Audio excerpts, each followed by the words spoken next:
I've been looking at these letters all day from up there. I'm about to change the name. Please join me in welcoming the B. It now stands for box. Both the structures that we inhabit on a daily basis and sometimes are made to negotiate. Sometimes they feel constraining. Sometimes we experience them as emancipating. The B. Sorry, I don't need this. The I stands for the not always compatible relationship between the intellect and the imagination. And the F, the E,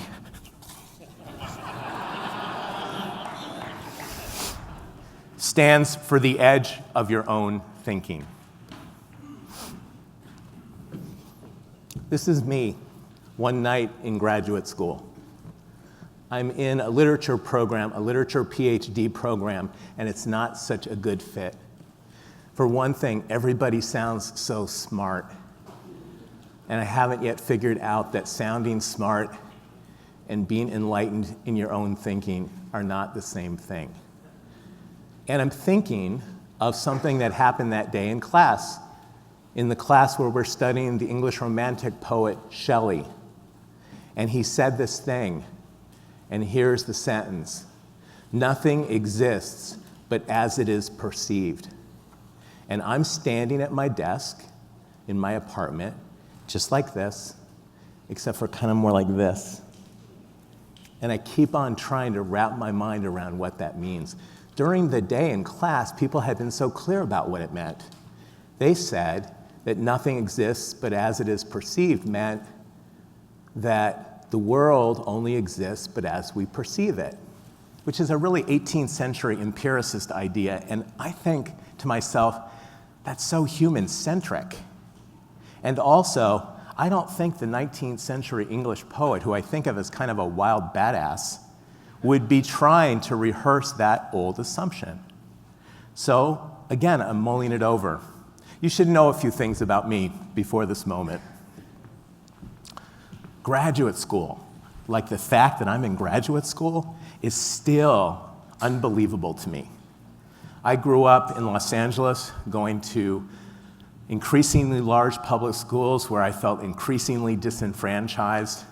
I graduated in a class of 1,500 in high school. It was the largest graduating class in Los Angeles history. Tom Bradley, the then mayor of Los Angeles, spoke at my graduation. Honestly, I was one of the more distinguished D students, D as in dog, in my high school. Maybe in the city of Los Angeles. Think about that. I knew that I couldn't go to college. And in fact, I barely graduated from graduate school. As a senior, I was still in 10th grade geometry. High school in Los Angeles then was 10th, 11th, and 12th grade. I had already failed geometry twice. I wasn't going to graduate from high school if I failed it a third time. So I needed to pull a D. And one day, Mr. Wilhite, my teacher, came up to me in front of the class. I always feel a little bit conspicuous because I'm the senior. And he puts his arm around me and he says, "Young man, look at Mr. Wilhite. I'm not that smart. And you, young man, you're not that smart. You're not good at math, and I understand that. But dumb old Mr. Wilhite, when my TV breaks down, I have to hire a TV repairman, and you, young man, could be that TV repairman." My kids really love this story because I can't fix anything. But it's one of those moments where you feel a certain amount of shame and humiliation, and I just couldn't wait to get my D and get out of there. The day after high school, I had 3 jobs. I had 2 day jobs and a night job too, all night long. I was delivering the Los Angeles Times out of both windows until 6 or 7 in the morning. Then I'd go to my second job, which was washing the tennis courts for the people who would be using and playing on them later. And I was also a mall custodian. And my big idea, was just to get the hell out of Dodge. I was going to leave, and I was going to travel by myself for a year, and that's what I did. And while I traveled by myself, To say I was ignorant is really kind of an understatement. Like, I hadn't learned a lot in my schooling. And my friend Khalil al-Mustafa, a great spoken word poet, by the way, has this phrase that he uses a lot called unlearning. And so for the first time in my entire life, two things were happening to me. First of all, I was throwing a lot of things off my back and out of my mind that I didn't need.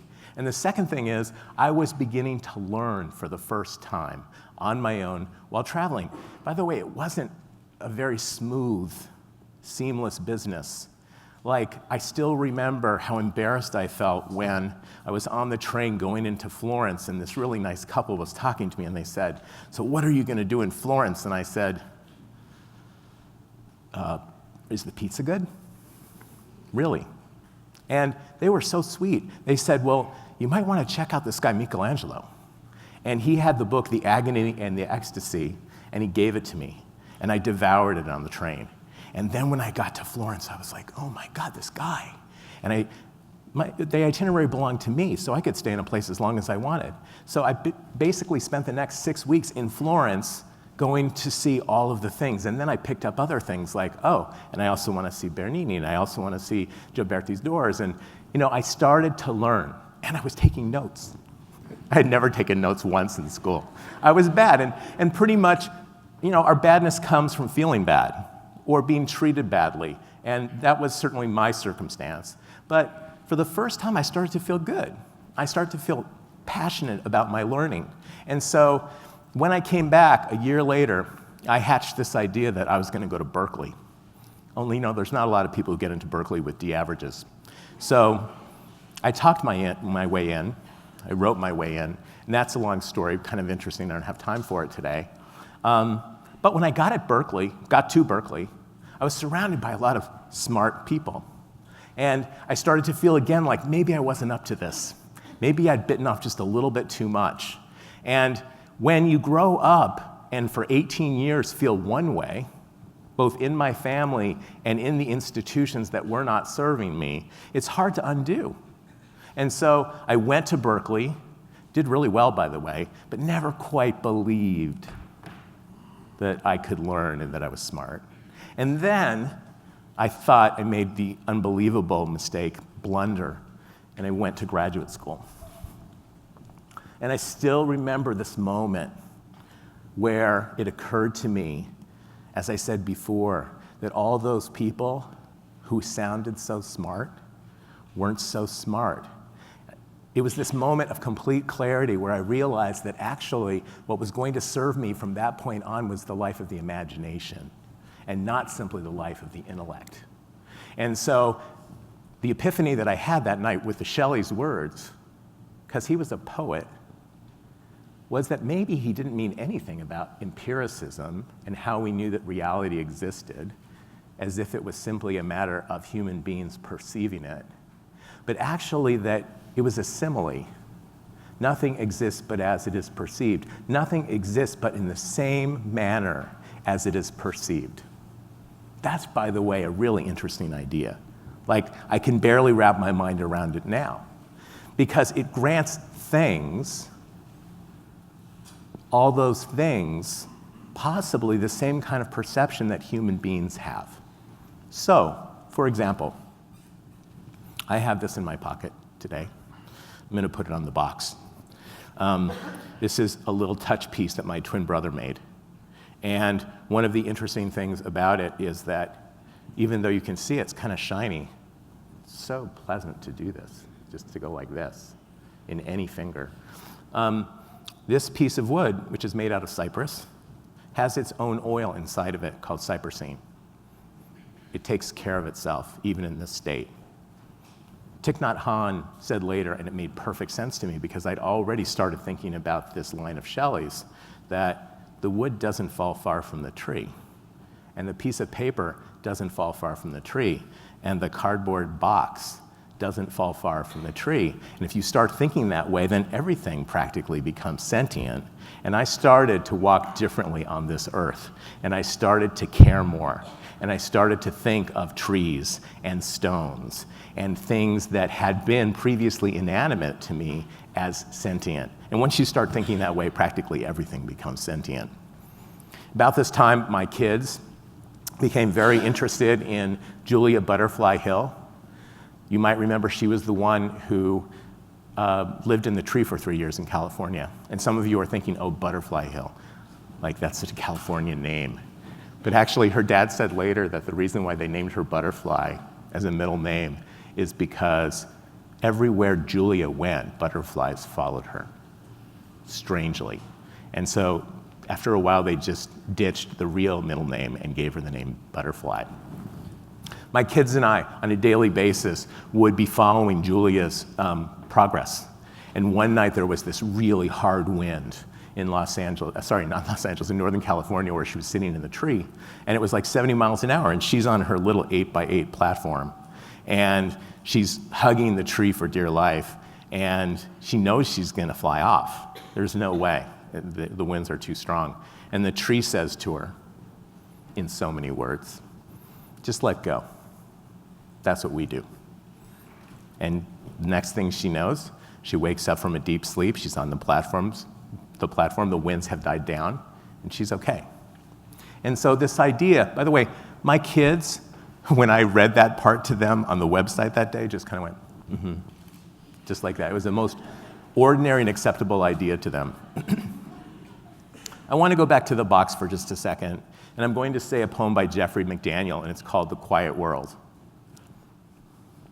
In an effort to get people to look into each other's eyes more, and also to appease the mutes, the government has decided that each person will be allotted exactly 167 words per day. When the phone rings, I answer it without saying hello. At the restaurant, I point to the chicken noodle soup. I am adjusting well to the new way. Late at night, I call my long-distance lover, proudly say, I've only used 59 today. I've saved the rest for you. When she doesn't answer, I realize she's used up all her words. So I just say, I love you, 32 1/3 times. After that, we just stay on the line listening to each other breathe. That poem by Jeffrey McDaniel, I love to do it with any audience, and right now my audience is about 4 years old to 2 weeks from now, Elaine will turn 99. And part of what I love about it with, say, 13-year-olds is that I'll walk into the class and I'll say, is this the world we live in? And they will say, no. By the way, that's very literal. And they say no because they've got more than 167 words, and it would be a really interesting thought experiment to hold 13-year-olds to 167 words per day, and so that would be a nice distraction. But actually, I just started asking them about the structures in their life. And how is their life circumscribed? And pretty soon we start to have really interesting conversations about, say, the drought in the Southwest, and how people are limited to only certain numbers of gallons per day. And pretty soon it becomes apparent and evident to them that, in fact, this is the world we live in. But the great thing about a box is that there can be tenderness inside it, and there can be spaciousness inside it. And this was demonstrated to me one day with utmost clarity at a very minor league baseball game in New Jersey when I watched a sideshow performer between innings called Rubber Boy perform, and all he did was get into progressively smaller boxes. He was a contortionist. And I thought, oh my God, that's my life. That's what I always do. I'm always negotiating these nonprofits and these institutions of higher education, which, I don't know, they don't seem to care that much about enlightened thinking. And I'm trying to find where the room is, and I'm trying to push it, and I'm trying to get to the edge of my own thinking. The edge of your own thinking looks very strange, and you have to risk being very outlandish at times. And I don't mind being outlandish. Last spring, I talked about this via somebody else's experience. Charlie Russell works with grizzly bears. And at a certain point, he realized that the poachers had killed so many of the mothers that the orphans were surely going to die in the wild without their mothers. And so, he'd grown up in Montana, he knew grizzlies, he wasn't a complete novice. He decided to start working with the grizzlies and to make of himself a grizzly mother. By the way, he didn't sound very smart. And there's a documentary made about this, and it's called The Edge of Eden, free online. Just type in Charlie Russell, The Edge of Eden. It's really not high quality, but it's riveting. It puts you on the edge of your seat. And so one of the things that happens in this film, and last spring in my wild literature class at Brown, it's an environmental studies course, but we talk about what wildness means, and what does it mean to be more fully human, and what does it mean to throw off all the assumptions and conditions about what we think it means in order to more fully communicate with non-human ecology.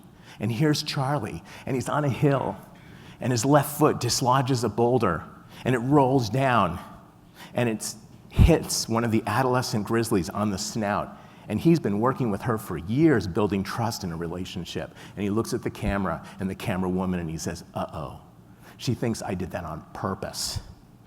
What am I gonna do now? And I stopped it right there. I hit pause. And then I just looked at everybody in the room and I said, you know how hard it is to make amends with other human beings, right? And then play. And Charlie is walking down the hill with his arms outstretched and he's miming like what happened, and he accidentally dislodged the rock and it hit her on the snout, and he's very sorry, and he's talking and he's using language, and somehow it's nuanced and it's toned in a way and tuned to her ears so that she understands exactly what he's saying. And she looks at him and it's as if she shrugs and she sort of goes, we're good. And it was this magnificent moment because to me, that's being on the edge of your own thinking. It's still privileged, I think, by some idea of structures and institutions where we try and find the spaciousness, but it's also somebody who's willing to go into an unprecedented place in order to do something unprecedented, which is, in this case, become a grizzly mother. I certainly recommend the documentary to you. This please conclude thing has been going off for a while, so I will conclude. I'm going to finish with a poem by Mary Oliver, and Mary Oliver is not doing so well right now, so I feel like this is a good place to close. In Blackwater Woods, look, the trees are turning their own bodies into pillars of light, are giving off the rich fragrance of cinnamon and fulfillment. The long tapers of the cattails are bursting and floating away over the blue shoulders of the ponds, and every pond, no matter what its name is nameless now. Every year, everything in my entire lifetime leads back to this. The fire and the river of loss, whose other side is salvation, whose meaning none of us will ever know. To live in this world, you must be able to do three things: to love what is mortal, to hold it against your bones, knowing your own life depends on it, and when the time comes to let it go, to let it go. Thank you.